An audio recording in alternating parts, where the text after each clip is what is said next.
Bonjour les artistes secrets, j'espère que vous allez bien. Re-bienvenue sur ma chaîne. Si c'est votre première fois ici, eh bien je me présente. Mon nom est Sandra et j'enseigne sur mon école en ligne, lesucrofo.com. Aujourd'hui, je vais vous montrer comment j'ai réalisé ce magnifique petit gâteau complètement noir. En fait, je n'y ai pas vraiment trouvé de nom. D'ailleurs, j'avais publié sur Instagram pour leur demander en fait aux gens là, comment je devrais appeler ce gâteau-là. Je trouvais que ça faisait un peu yin-yang. Donc voilà, c'était comme un contraste, si on veut, entre le noir et le blanc. Je me suis d'ailleurs inspirée de ce gâteau-là, donc à cause que Vincent Sélection m'a envoyé donc une tonne de leurs petits bonbons décoratifs 100% naturels. Donc, ils ont une nouvelle collection. Et ils ont un mélange qui était donc très noir et blanc avec du argent. Je trouvais ça super joli et ça m'a donc inspiré pour réaliser ce type de gâteau-là. Je reçois aussi souvent des questions concernant la crème au beurre noir, donc j'ai réalisé un tutoriel complètement séparé pour vous expliquer étape par étape comment je réalise ça. Et là maintenant, sans vous attendre, je vous montre le tutoriel. Alors tout d'abord, vous allez devoir monter votre gâteau, donc le garnir par exemple de crème au beurre ou bien de garniture un peu particulière. Et du moment où ça sera fait, on va pouvoir ensuite venir le recouvrir complètement de crème au beurre. Donc cette fois-ci, moi j'ai utilisé la crème au beurre noir. Vous retrouverez donc non seulement la recette, mais ainsi que le tutoriel dans la description.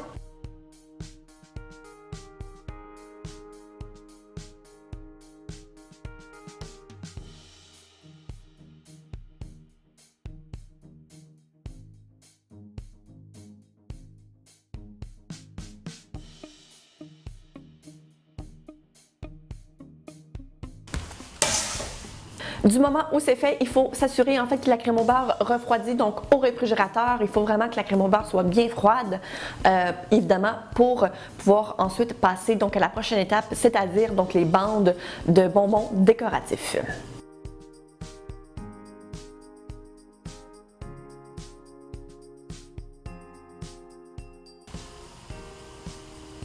Donc, pour réaliser les bandes de bonbons décoratifs, il vous faudra du papier parchemin ou du papier qu'on appelle aussi sulfurisé.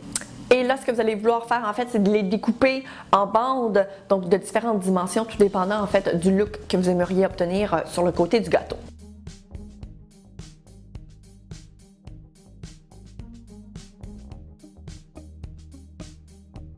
Donc là, vous allez vouloir mettre tout d'abord les bandes de papier sulfurisé sur les côtés du gâteau et par la suite, on va vouloir venir rajouter un peu de crème au beurre en surface du gâteau pour vous assurer en fait que les bonbons décoratifs collent assez bien en surface.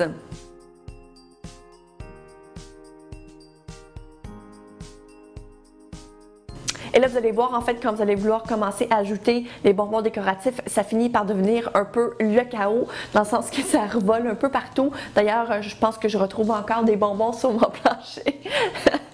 Alors, je vous invite en fait à peut-être planifier en conséquence, peut-être une façon, si on veut, de récupérer facilement les bonbons qui vont évidemment tomber sur les côtés. Donc, du moment où c'est fait, vous avez déposé donc tous les bonbons partout autour.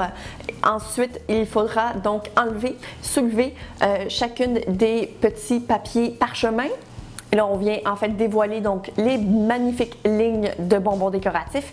Et là, c'est sûr qu'on va pouvoir venir réajuster, enlever ou bien placer davantage de petits bonbons ici et là pour vous assurer en fait que ça soit un look finalement très cohérent.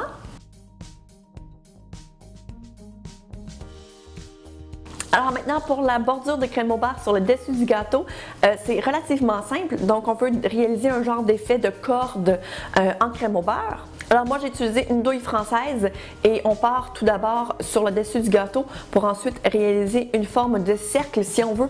Donc, en continu, partout autour du gâteau. Du moment où c'est fait, j'ai rajouté encore une fois donc, des petits bonbons décoratifs, encore une fois donc de la collection de Vincent Sélection. Et puis voilà, donc dans le fond, le tour est joué. Alors voilà, donc c'est en fait une technique hyper simple à réaliser, mais comment je pourrais expliquer ça? Salissant. Alors voilà, donc j'espère que vous avez apprécié le tutoriel. Si jamais c'est le cas, n'hésitez surtout pas à lui donner un thumbs up. Je vous invite aussi à vous abonner à la chaîne parce que je publie des vidéos donc à chaque semaine. C'est soit des tutoriels comme celui-ci ou celui de la semaine passée ou bien même des podcasts. Et je publie aussi même des reviews de produits donc j'utilise dans le domaine du cake design. Alors sur ce, je vous souhaite une très bonne journée et je vous dis à très bientôt. Oh my god, je suis fatiguée.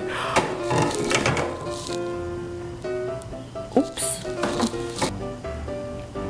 Oh. Je suis fatiguée. Oh, ça enregistre encore.